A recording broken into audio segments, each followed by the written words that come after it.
Hello, First Family. Welcome back to Changing the Game, powered by Rockwell Automation. My name is Jay Flores. I'm the Global STEM Ambassador at Rockwell Automation and happy to bring this series to you guys. I hope you enjoyed our awesome interview with Lorena last week. If you weren't able to catch that, you can still check it out on YouTube. And I'm super excited for our guest today, Charlie Kimball, who you will learn a lot more about very soon. We'll be adding him into the discussion in a second. Get your questions ready. Get ready to come up with ideas of how we can uncover the STEM within his sport of IndyCar. I'm excited to have him, and I also wanted to let you guys know that he's actually a friend of First, very familiar with our programs and has supported in the past. So I'm very excited to have him on board, and let's get him in. I've got his request. Let's add Charlie to the conversation, and we'll get started in a second. Let's see.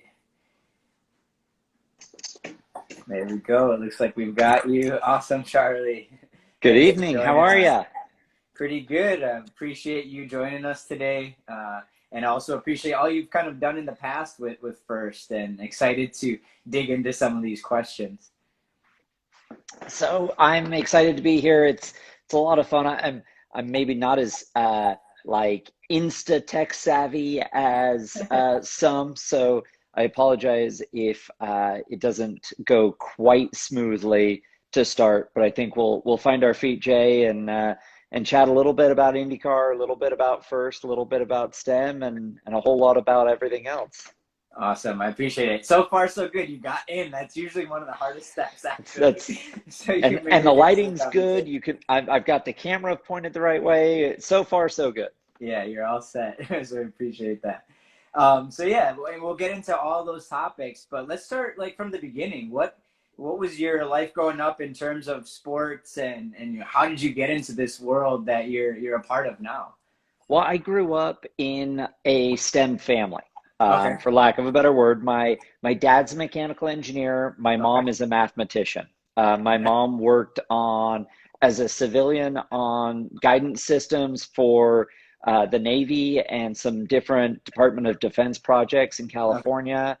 My dad grew up in a farming family, funnily enough, Okay. and found that he was enjoying a lot of the engineering side of farming, working on the machinery and things like that. And when he went to college, he got his degree in engineering and ended up working in a race team. Started in the mailroom, so to speak, sweeping the shop floor of a legendary race team in California called Dan Gurney's All-American Racers. And from there, he started designing race cars, helped design the 1980 and 1982 winners of the Indianapolis 500-mile race. Nice. Moved to Europe to go work in Formula One as an engineer, a design engineer, a race engineer, excuse me, all the way up to being a technical director at Ferrari for their Formula One team. Wow. And that's how I was first exposed to racing and engineering. Mathematics was from my parents. My dad, I remember watching racing on Sunday morning, just looking for my dad on TV. And That's awesome.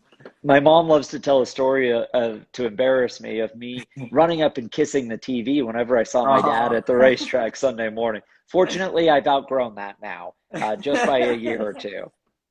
I'm sure your parents go to the TV now to kiss their son, right? Well, yeah, it's crazy with all this virtual interaction at the moment. My wife and I have a couple of kids, and so FaceTiming with my parents, they use the phone like I used to use the TV for racetracks.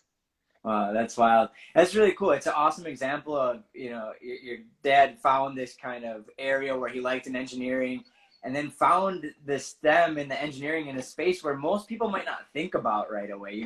Most people think towards manufacturing or kind of more the traditional engineering roles. And it's so cool to see that he took something that he was really passionate about and made it his full-time career. So I'm hoping that the first students listening in, whether they love IndyCar or they have something else that they're super passionate about, just look for the STEM there. It's there somewhere, right? And your dad was able to find it.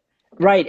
And for kind of another aside example, one of the race engineers that I work with on my race team today Hmm. started out working in biomedical engineering Okay. and has some patents from then, but found a passion and a love for racing and was able Hmm. to apply his engineering background and Okay. parlay that into a career in something he loved. And I think Awesome. that's really important, being able to, find your passion, find something you enjoy, Hmm. and figure out how to go make a job out of it, or how to apply your foundation in FIRST and STEM and apply that to a career that you love. That's awesome. And that's why it's so cool that this season is game changers, but the theme changes every season. So no matter what the students are passionate about, you can go after that. So that's awesome. I'm glad you shared your kind of, not just your kind of upbringing, but also how your parents' careers influenced that. So for someone who may not know your sport very well, what does it take to be at that elite level? And then are there advantages, you having somewhat of a STEM background, whether that's via your parents or your own personal passions? Are there advantages that you see as to kind of having that knowledge and making you better at your passion? Well, I think that so one of the unique things about IndyCar racing in general, a lot of people have heard of the Indy 500. Hmm. They watch it once a year, typically on Memorial Day Sunday. It's a 500-mile race. We average speeds above 200, 220 miles an hour. At 225 miles an hour, you go 100 yards, so end zone on a football field every second. So when you're going that That's fast, wild.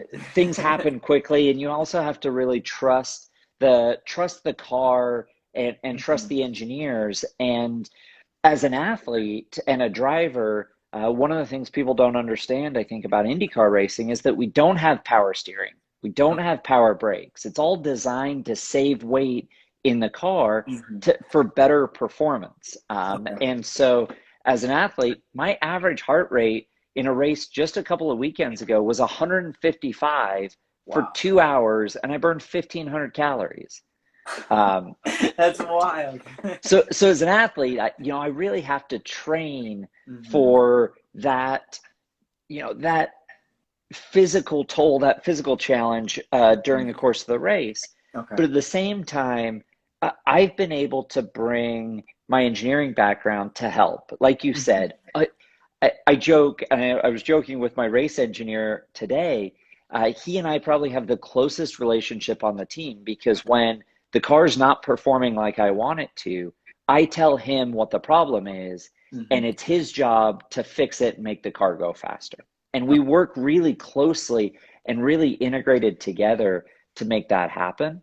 Hmm. And being able to speak engineer and talk that engineering language cuts through a lot of the, okay, does it feel like this? Does it feel like that? Is this happening? Is that happening? A lot of that dialogue we can shortcut it, Okay. and we're able to make progress more and more quickly. And I think that STEM background really helps. And when he talks about changing the spring rate or changing the aero balance or adding front wing or this load cell or that, all these different engineering and math terms, I have a foundation in the science and understand how that applies to what I'm going to feel through the steering wheel and in the cockpit. Okay, that's awesome, and I think first students can really connect to that as well because a lot of them are hooked with the robot and they love this, but they have other passions too. Not every first student is going to become a mechanical engineer or an electrical engineer, but having you just kind of shared a very valuable point is that having that kind of STEM literacy, that STEM background, is going to make you better at no matter what you do, especially if you're working for a technical company or something like what you're working on. But But regardless, it's going to make you more prepared for the future jobs. I completely agree, Jay. And from my side, even if in working with different first teams, both FTC and FRC teams here in Indianapolis, where I live now, or seeing demonstrations at the Texas Motor Speedway race Yeah. over with the Robo Wranglers and a few other teams around the country, the one of the things I say is that even if people who are involved in first and go on to say do a marketing degree Yeah. and work on a marketing sales pitch for, I don't know, say Chevrolet. I drive a Chevy powered IndyCar, say for Chevrolet, and they're talking about how to market a new engine. If you understand the engineering side, you'll be able to better tailor that marketing campaign from, understanding how it all works and understanding how to sell it. And so That's awesome. that foundation, it's not just working on a technical aspect, it's Yeah. understanding just how things. Okay. Yeah, you're good. I'm back. You went for like 1 second. You're And good. so for perfect. Well, I like to do things quickly. I don't know. That's part of my job Yeah. description. Was that 100 yards you said in 1 second? That's right. Yeah, it's pretty close to it. Awesome. Yeah, and so I think that's, a very valid point, and you're just going to be more well prepared to take on roles in any of those companies. But you also mentioned kind of all of the teams working together to help you succeed. And I'm sure just like any company has a marketing team, or any of our first teams, they have their people that work on controls, they have people that do mechanical, and they have other students that work on more of the presentation portions of first. Tell me a little bit more about how your engineering team comes together. You mentioned you have someone that's kind of like your chief engineer on the car. Are there also even maybe people that are making sure that your heart rate doesn't go too high, or do they monitor you as a person too? What are some of those areas where we may not see STEM, but it's there as part of your team? So one of the things that, as a team, there are three engineers on the radio to me at all time. There's the race engineer that I talked about, sort of that lead connection. There's a performance engineer who's making sure that there's enough gas in the car and knowing when to come in for a pit stop and put fuel in. There's a data engineer who's making sure that all the sensors on the car are working. During a 500 Indy 500, during the Indy 500, a 500-mile race, an IndyCar will produce 1.2 gigs of data. And so then taking that data and making sure it's usable is a whole nother department. Okay. And in fact, they will work and take that data from a previous race event and run it through a simulation model to see how they can do better next time. Not just on strategy, on when to come into the pit lane and change tires, when to stop for fuel, but also what the car setup looks like, changing shock absorbers and springs and wing angles and aerodynamics. And then there's a whole aerodynamics department. Yeah. I mean, it's not just the mechanicals of the tires and the engine. It's, and personally, I mean, I have a background in STEM, but I still think aerodynamics is magic, because you take something you can't see, you can't feel unless it's moving. And in an IndyCar, you use it to hold the car on the ground so hard at 200 miles an hour, you could drive on the ceiling. Wow. That, if that's not magic, I don't know what the definition is. I don't know, man. I don't think it's magic. I think it's science, but I know what you're saying. It's just That's science cool. I can't see. Exactly. No, that's awesome. It's a good point. It's just some of these things that we often don't really think about or take for granted sometimes. There's people behind making that all possible. And right. I think, you gave out 3 or 4 roles there that first students could apply for in the future, and they're preparing themselves for. So I want to grab one of the. Yeah, one of the questions I saw, there are a couple of quick questions. What team do I race for? This is my 10th year in IndyCar now, Jay, and I've got a long history. I race for AJ Foyt Racing, and if anyone knows sort of racing at all, the AJ Foyt name is legendary within IndyCar. He is the first driver to have ever won 4 Indianapolis 500s. His tenure in IndyCar racing was so long. He qualified for the Indy 500 in 5 different decades, which it blows my mind. Like, so driving for him has been really cool. And then someone asked that, they said, "Oh, I really want to work in racing. What would you recommend?" And for me, on a driver side, I started in go-karts and I worked my way up from there. And if you look at the model that my dad followed, he started in summer internships, working for free, sweeping the shop floor, literally in the mailroom. And his last job in racing, he was technical director at the team he started with, the highest engineering position from the mailroom. That's And awesome. and I think the passion, if you love it, you're good at it, you enjoy it. Yeah. Some of the best advice I got from my parents growing up was if you love what you do, you'll never work a day in your life. So if you really 100%. love it, it won't feel like work. You'll be good at it, and you won't stay in the mailroom very long. You'll be climbing that ladder towards the top pretty quick. That's such great advice, and I think first students are getting all the skills you need. It's just how do you then align that to what you're passionate about, just like your dad did, because that's where they're going to succeed the most, right? Because if you learn anything from a first season, it's not easy, right? We don't make the No, challenges simple, but if you can align it to something that you're excited about, that's what's going to keep you pushing through those hard things that other people might quit on or that might view as a barrier. And it looks like that's what your dad did, is just found that passion and just kept chugging along towards those goals. It's really cool. And the other thing, like in relation to a first season, the Mm-hmm. challenge is so big and so diverse that it's easy to get overwhelmed by the sheer size and scale of it all. Yep. But that's the value in having a strong team. And I see that at the racetrack all the time. I don't have to worry about filling the car with fuel during a pit stop because I Mm-hmm. know my fueler is really good at it. And I don't have to worry about the guy changing the front tire because that guy is really good at it. Yep. And so when it comes to a first challenge in a first season, Mm-hmm. focusing on the elements that you're really good at as a team member. Okay. Maybe you're the better driver. Maybe you're the better autonomous programmer. Maybe you're Mm-hmm. the drive system guru of the team.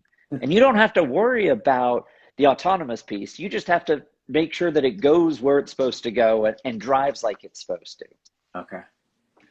Yeah, that's awesome. And so that seems like that helps with this question right here, is that what is that one of those things that First and IndyCar have, in common? And it is that team aspect of problem solving, which is one of the things I love so much about First, not only just within their own teams, but working in alliances with people you may not have worked with before.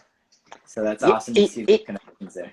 it is. And in fact, there are times where in IndyCar, you see that collaboration. Mm-hmm. And it's not always the competitive side collaboration, Okay. but you see the collaboration with IndyCar itself on safety items. We Mm-hmm. developed a new safety element on IndyCars this year called the aero screen. It's a big, almost a fighter jet cockpit over the front of the screen. They developed it with 2 or 3 other partners, but also with the teams and drivers so that we could test it as drivers, make sure we were going to be able to see, and it was going to be able to do the job and not introduce any more problems. And so that collaboration, you talked about the alliances during competitions, and it's a piece that when I went to FRC competitions, I really appreciated that the alliance piece and the strategy involved. It's not just about being, the best on your own, but the best Mm-hmm. at working together, Okay. within a team and externally. Awesome. That's cool. That's cool that sharing that story of something that you guys kind of worked together to make sure it could be implemented, and now has changed the sport in some sense by making it safer. Is there one technology or one innovation that you feel has really changed the game for the sport overall? Is there I something there?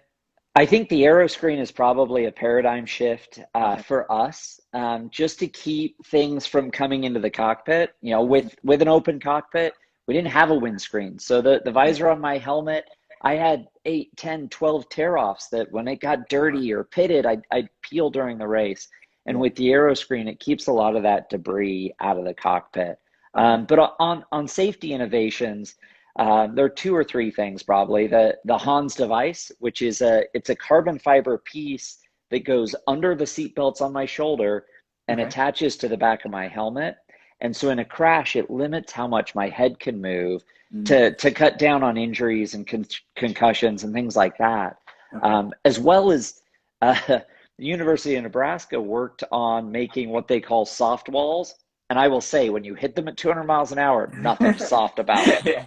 Yeah. But they're a steel and foam energy reduction barrier, or SAFER for short. And that barrier works to absorb the energy so that the car and my body as a driver doesn't have to absorb that and have injury. Okay.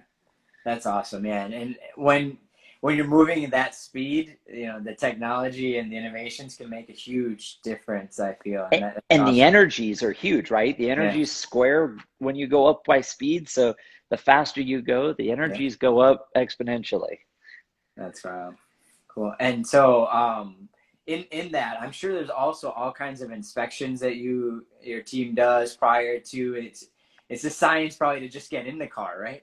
Well, it's a science to get in the car. It's a science to start the car. I feel like they need more computing power than it took to get to the moon to Wow. start an IndyCar these days. The amount of laptops and the cords and the Yeah. power. My seat, even the science within the seat I sit in, the seat's custom molded to my body and made of energy absorbing foam, and I'm held into it with 6 different seat belts. So Wow. in a crash, I'm protected. It's all, I mean, I've seen some pretty big G load numbers Hmm. in accidents and walked away and gone racing the next day.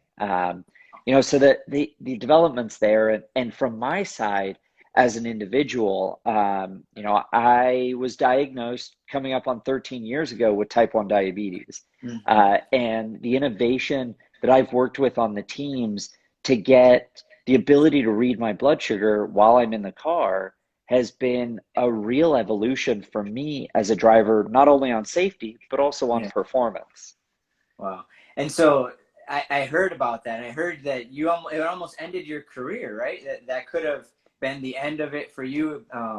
And so did you work with a university? Did you work with your current team? Like, how did you partner to make that possible? And then I heard you won your first race right after you were back in after that. Well, So, I finished second my first race with okay. You diabetes, and podium.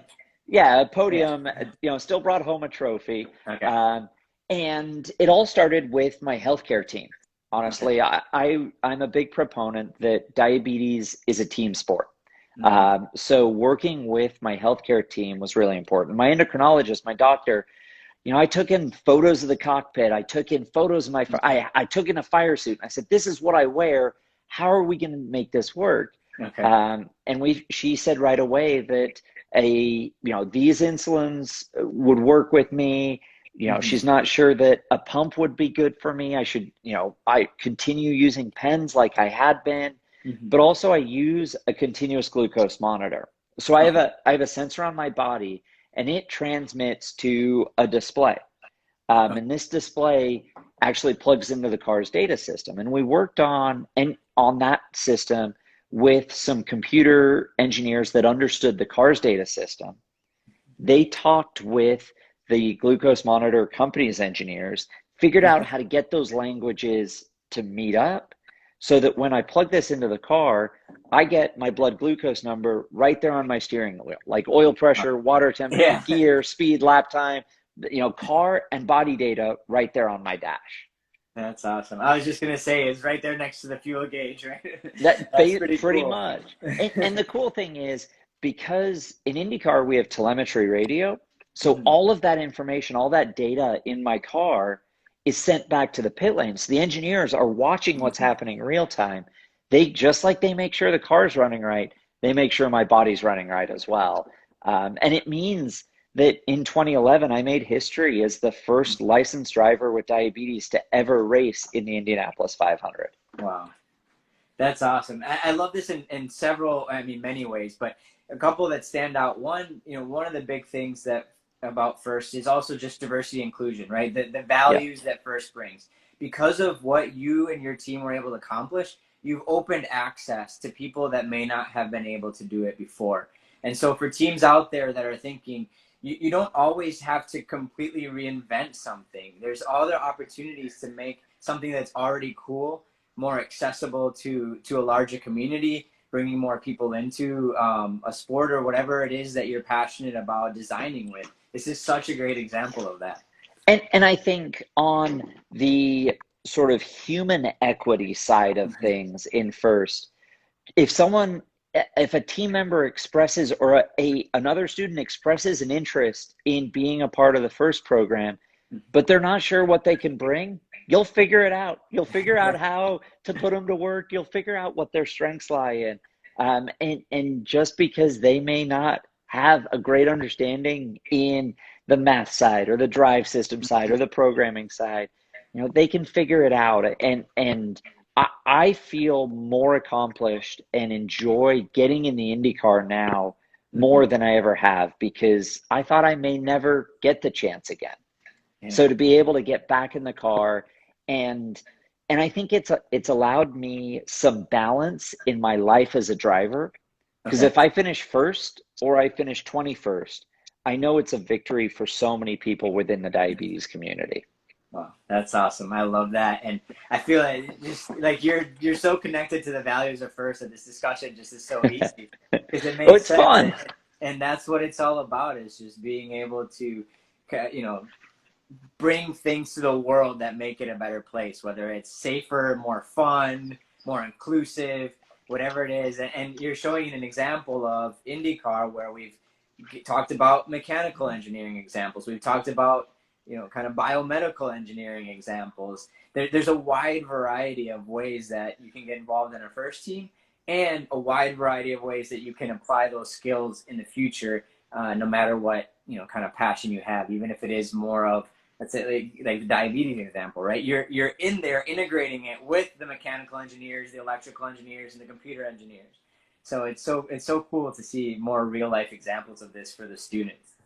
No, I agree, and it was funny. I went to a first competition just south of Indianapolis a few years ago with the Red Alert Robotics team here in town, Okay. and they were hosting, and I was so impressed. Not only, with their build and their quality, but everybody who was there, and it didn't matter what logo people had on their shirts. If they needed a tool and the Yep. team next door had it, it wasn't just hey, do you have that? Like, they overheard and they were handing the tool across before they even had a chance to ask for it. And that, to me, that collaboration and Hmm. that, teamwork within the teams but across the teams was something that impressed me so much, especially at that level. Yeah. And then, like, honestly, a lot of the computer programming that goes on in IndyCar is way up here. And to see what these first team members are doing, especially in the autonomous phase Yeah. of competition, typically blows my mind, because I'm sure that there's going to be a year, if, and I don't think it's going to be in the next few decades, but there's going Okay. to be a year where the Indy 500 is competed with drivers and programmers, against head to Interesting. head against each other, where Okay. autonomous vehicles are competing with Yeah. racing drivers. And, I think there's going to be a massive prize for the first year that an autonomous vehicle beats a driver. That's crazy. That's wild, but that's really cool. And I think that like you're right. It might not be in the next couple of years, but something that's definitely possible and would be pretty awesome to see. I agree. Cool. So let me throw in one of the questions here that we're getting. We've touched on it a little bit, but I want you to think about more specifically what are some of the things that some of the actions they can be taking now towards career in the motorsport engineering industry. We've talked a little bit about what some of those roles are in general, but what are some of the tips? Like, what can they do in the next couple seasons to start preparing themselves for that? So, firstly, I think the big thing is being involved in first is a great step up. That Okay. is a huge thing on a resume that race teams are going to look for. They're going to look for team members, people Okay. who've worked successfully in a team within a STEM background. Hmm. I think in education and further education, if people are really serious and passionate about motorsports, there are motorsports engineering programs all over the country at all different universities. But even just a mechanical engineering program, getting involved after high school and in college with Formula SAE programs, race Yep. programs at colleges, and in those summers between colleges, find internships and Hmm. send out resumes early. I know race teams that have stacks of resumes and CVs for internships that started early on, and they start with the oldest, the first one there, and go through looking for summer internships. And it may Okay. not be glamorous. You may be cleaning brake dust off wheels for all summer, but you'll be around the team. And if you show a willingness to work and willingness to work in a team, Hmm. then it's going to show the HR departments, the engineering department, personnel, logistics, team manager, even the mechanics, they will teach you and include you and get excited about you being a part of the team down the line.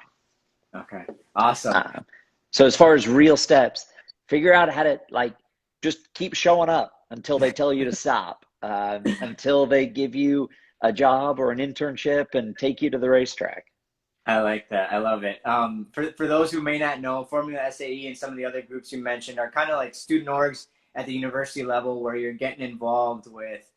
There's a wide variety. I think I went to University of Wisconsin. I think we had a Formula SAE snowmobile, like a clean snowmobile team. Yep. There's a dune buggy. There's the racing. There's a wide variety of ways that you can get involved at the college level. Remember, it doesn't end with firsts. Right. Continue building your resume. Volunteering for first and supporting events is one of those great ways to build the leadership skills that some of these organizations and companies will be looking for. But then also there's other student orgs out there at the collegiate level you can branch out into and further develop your skills if you miss what you were doing in first. And in those different collegiate organizations, you can figure out if you want to be involved in, new power directives, and if there's a team solar car, I've seen those around, or different biofuels, and on the more chemical petroleum engineering side, the Formula SAE on a more performance racing side, which Mm-hmm. is design and production. Yeah. Or the dune buggy that's more about off-road racing, and it's a whole different set of challenges. The snowmobile piece, I grew up in Southern California, so we didn't do so much snowmobiling, but I think those organizations, it's not just about them being on paper, but it's figuring out what you're really passionate about, because if you are passionate about it, you'll be really good at it. Awesome. That's great. There's a great tip here too. It says from C Granger 18, volunteer at local tracks to begin building your network and skills. I think that's a great tip. Anytime you can kind of get your foot in the door in a volunteer role that's supporting the community that these teams or organizations care about, that's a huge step in the right direction. No, I think absolutely. Just like I said, keep showing up until they tell you to go away or let you in the door, one of the two. And one of my best engineers that I worked with, she started out working in junior formula, so not at the Okay. IndyCar level, Yeah. but working out with slower cars and smaller series and smaller race teams. And she's now been a series champion engineer as a Wow. performance engineer for a couple of years. Yeah. And and I really enjoyed working with her because of her background. And she wasn't afraid to dive in and fix something when it needed doing, because she'd done that on a smaller scale when Okay. she was at a smaller team where it was more hands-on and less specialized. That's awesome. That's really great. You don't have to. That's not your only way in, I guess, right? There's multiple ways to build the skills that you're going for. Cool. So one other area I really want to touch on, and let's just go right into it. Like, if you had a magic wand right now, and you could say, "Hey, first students, here's my one wish." Is there something that you'd like to see in terms of innovation in the sport? Is there a project you think, man, if students really started working on this, it could make a big splash in the future of the sport? And also remember that some of the students listening in could be on a first Lego League team. And so it doesn't have to be anything that we think is possible for your team next year, but it could be even 5, 10 years, down the road. I think on the innovation side, I'd love to see a piece that's for the fans. I'd Okay. love to see the ability for fans at the Indy 500, typically, this year looked different, but Yeah. typically is the single largest one-day attended sporting event in the world. It's the largest non-religious collection of human beings on planet Earth every year. There's over 350,000 people there on race day. Wild. It is, I mean, it's massive. It's unbelievable. Um, But if every fan in the stand could put a pair of glasses on, or program their sunglasses and have essentially an augmented reality experience Nice. at the racetrack. So Okay. as I come racing by, they can say, "Oh, Charlie Kimball, what's his story?" And it Hmm. pulls up news articles, and Okay. they can watch a video interview with me over here while they've got the race going on in this lens. Yeah. And the sponsorship and the integration, the branding on the Hmm. car is tailored to them. It's Okay. linked, so there's some social engineering, there's some augmented Hmm. reality, but they can grow their experience as a Hmm. fan more about them through science and sitting in the stands watching a race and listening to unique commentary. Okay. Because maybe they're brand new to the sport and they want sort of basic knowledge, or Hmm. they want to hear commentators that are talking about strategy, or Mm. they want to hear an engineering based commentary from race engineers that have worked in the sport and are talking about different setup ideologies as the Mhm. race develops. I think being able to customize and personalize the fan experience will mean that for us as drivers, we won't be obsolete Yeah. when there are autonomous race cars. That's awesome. I would not have guessed that that was the direction you were going to go, but I'm so glad you went that way because, again, it just shows another aspect of the sport where technology can make it a better experience for everyone. I love also, the levels. So if a team could find a way to easily just, okay, this is the type of commentary for this person, and here's the more elite level. I feel like people going into a first event could benefit from something like that too, because there's some people have been there for the first time, they have no clue what's going on, and then we have mentors and volunteers that have been there, for 20 some years and know every game and every game piece. So I think that's such a cool idea that teams really start looking into this. If you're excited about this sport, or even if you're excited about another sport, I think this idea could be huge. And like you said, with mentors in first, there were times I felt like I was listening to a different language when I was at the Yeah. competition. But then by the end of the day, I started to understand what they were talking about in Okay. different phases and collaborations and points. And, Hmm. and so it doesn't take long if you're interested in learning, but having that foundation. And I think one of the things where, if it's things like first, or sports like IndyCar, Hmm. where historically it's not been as mainstream as, say, baseball, Okay. America's pastime. Yeah. Everyone knows three strikes, you're out. Yeah. But in IndyCar, not many people know a good pit stop's 8 seconds or less Mm. Okay. until you're there and see it the first time. And so having Yeah. that foundation, and I think, the other innovation, if I could throw a second idea out Absolutely. You there, got to give more ideas out to these students. it's something that a buddy of mine, J.R. Hildebrand, he's a big STEM guy as well. He's an adjunct professor at Stanford on their autonomous vehicles, Hmm. taught them how to, they had an electric DeLorean that they drifted. That was a drift car. Great videos on YouTube of Yeah. JR doing that. But he talked about the materials engineering and Okay. creating something that the side of the car would be see-through but Ooh. still be as safe as carbon fiber Yeah. honeycomb. Something that would Okay. absorb that energy, not be super heavy so it doesn't Hmm. affect the performance, but so that the fans in the stands can see how hard we're working in the cockpit, Yeah. can see our legs bouncing around, can see our hands, can see our feet working the pedals. I Okay. talked about the heart rate and the amount of calories I burn. Yep.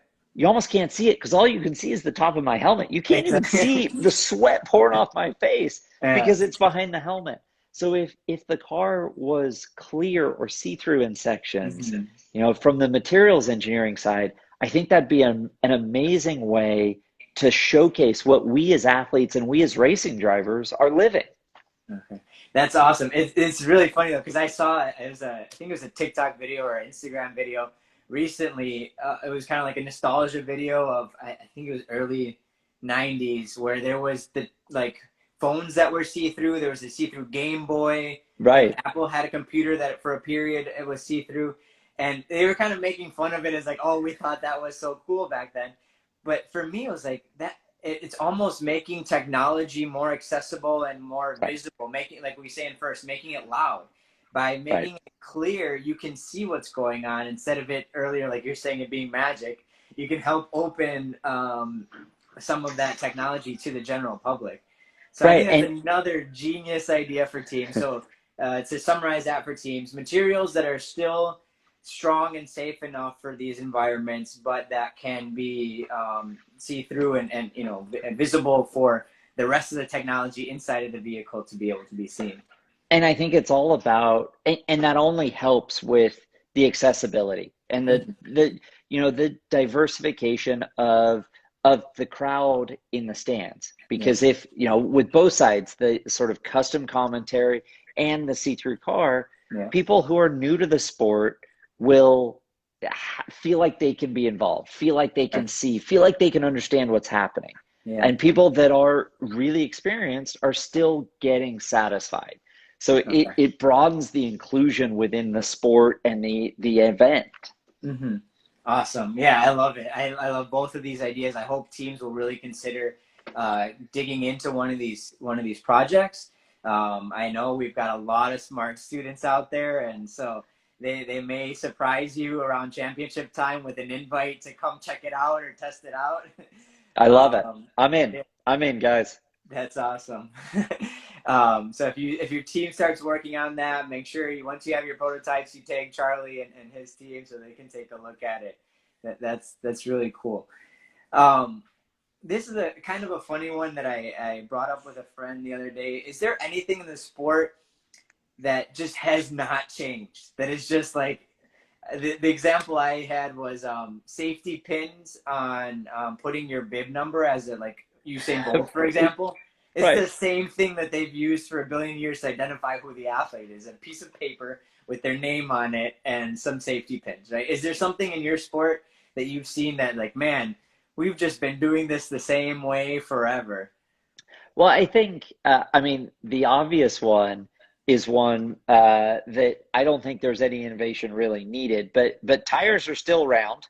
Tires are Okay, interesting. still circles. I Yeah. mean, I'm not sure we need to go to square tires. There are times where I get on the brakes too hard and flat spot them and they get square, and that's not ideal. So, Okay. um, but as far as that side of things, I think, the internal combustion engine, there's a Okay. reason we're still using Yeah. it because it is really efficient and Okay. you can get a lot of energy out of not a lot of weight of high-end gasoline or Mhm. petroleum based engineering. But Okay. I think there are power sources now. We're seeing that. Mhm. Formula E running electric cars. There's an off-road series that's electric based coming Okay. on line this winter. I think as a sport, the evolution is going to be in power sources, continuing to use a combination of the internal combustion engine and electrification or hydrogen power Mhm. cells. I think there's got to be some marriage of those entities in the next 3, 5, 10 years Okay. to drive the sport into the same sector where racing's innovation is Hmm. driving innovation in the road car sector. I Oh, mean, yeah. Ray Haroon, that won the 1911 Indy 500, Hmm. used a rear view mirror. Every single car produced today has a rear view mirror. So That's we've got awesome. to find a way to drive racing forward Yeah. in a way that helps feed the engineering and the safety Mhm. within cars that people are driving to and from the store, to and from school, to and from first events. Okay. Awesome. So that's it. Another way for, I guess, the students to even expand our conversation today. Not just how these ideas apply to racing, but how do they apply to the general commute that all of us have. That's another great way for you guys to, as a team, to expand the places where your potential ideas could go. I love that. That's awesome. Um, Absolutely. I've seen both. I know for sure some first leadership, and it seems like some people from the racing community that just love the ideas that you shared. So uh, we've got at least those people excited, and then I hope teams will continue to get excited about that as well. One question on for your kind of racing community and your followers that are on this chat that might not know about FIRST? What's your like call to action for them to go out and check out an event? Why did you get connected, and why do you love it? So my story with FIRST goes back to my time in high school. I was in another youth organization called 4-H, and it's all a lot of its foundation historically has been agriculture based. And I talked about my dad's background in farming, Yeah. but in 4-H, I did some ag work, but I did a lot of work in both robotics and aviation. So that was my first experience to aerodynamics, was a 4-H aviation project, Nice. but also robotics. And in high school, a couple of buddies and I got a harebrained idea to build a robot for BattleBots. And so we did. We got a couple of sponsors, meaning our friends' parents, to buy in, and we bought some parts and we designed and built this robot. My dad helped mentor us. And it was before FIRST organized was around. So I look at what we did kind of on our own, and it was the first model and we were competing against adults and professional robot builders and designers. And we were these 17, 18-year-old kids who worked all night just to make sure the thing functioned before we went to competition. Not that FIRST teams aren't used to all-nighters. I know you guys are just as much as we were. But then when I started getting involved with seeing robotics in high school and some of the STEM collaborations within IndyCar, I thought, what a great organization to support that interest that we did kind of on our own in high school, but to have that foundation and built through an infrastructure and structurally with high schools and mentors, teachers, and having the ability to go compete and collaborate with other schools and other students in the same realm. That's what really drew me to it, because I had some personal experience with it, and I found that it really piqued my interest, not only on the competition side, but on the engineering and the whole STEM foundation. That's awesome. Great. So anyone who, is watching that hasn't been out to a FIRST event, once we can have them again, depending on where you live, that might be soon, it might be a while. But I hope you guys will check it out and see some of the stuff that Charlie has seen. And I do think, there's got to be a way, as the world evolves and whatever that new normal looks like, I don't think we can ignore that it looks different for so many people here in the US and around the world within FIRST programming and robotics, just like it looks different for, corporate America. It looked different we raced the Indy 500 in August this year with no fans, not less fans, fans. From 300,000, you said, right? To zero. Wow. It was surreal. And so the world looks different.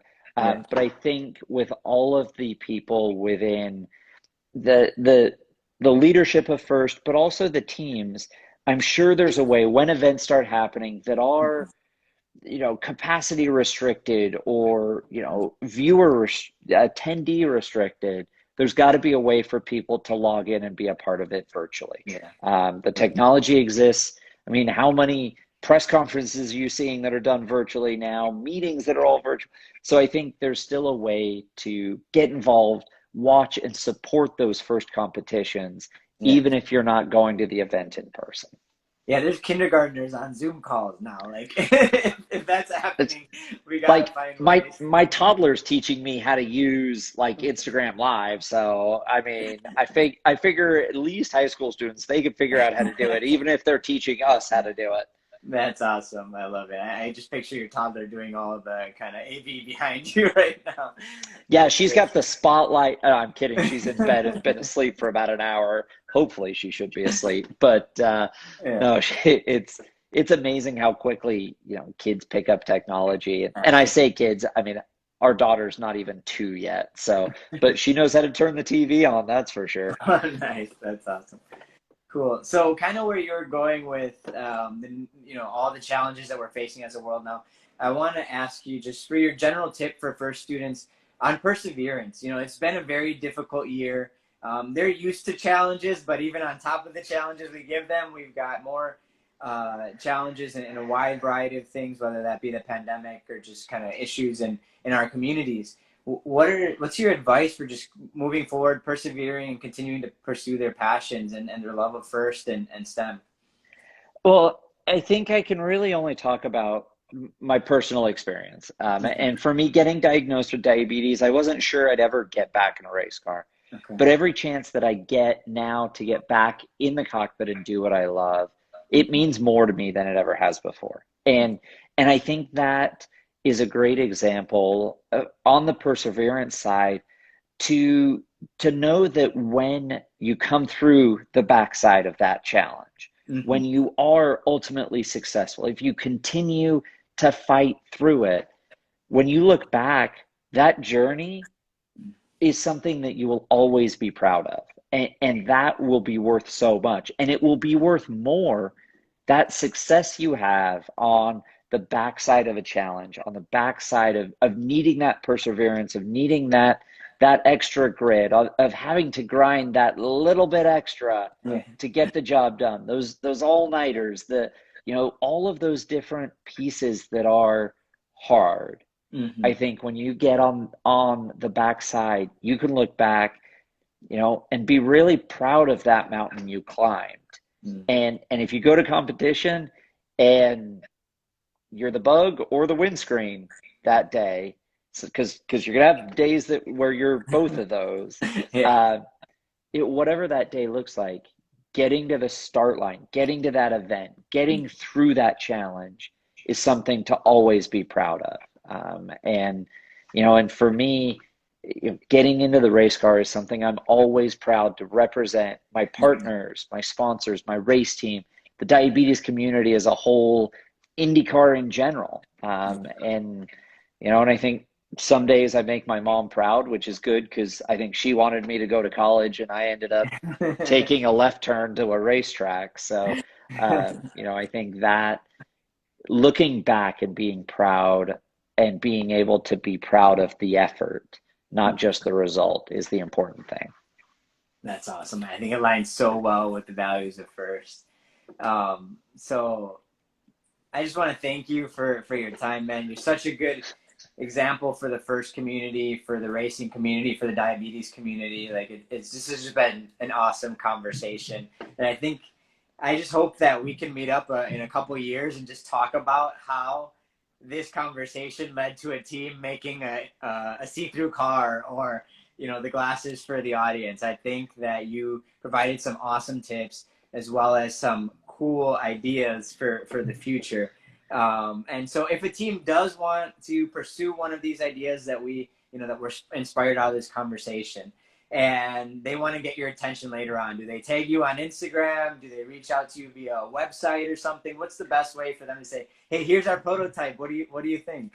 So in FIRST fashion, I would recommend reaching out as loud as you possibly can. Make it loud. I'm here on Instagram at Charlie Kimball. I'm on Twitter at Charlie Kimball as well. My website's charliekimball.com. Smoke signals, not something I usually look for. But make sure it says Charlie Kimball. but if it says Charlie Kimball, I will be paying attention. When fans can come back to racetracks, come to an IndyCar event, find me at an autograph session, knock on a team member's door, snag someone and say, hey, is Charlie around? I'm a FIRST team member. And, I saw his Instagram live and I'd love to just meet him and share an idea I've got with him. I'm always happy to meet FIRST members and just talk to fans in general. For me, it's the lifeblood of our sport. Awesome. I thank you. I just thank you again. We're getting so many comments here at the end with thank yous. Love the glasses idea. Such an awesome show.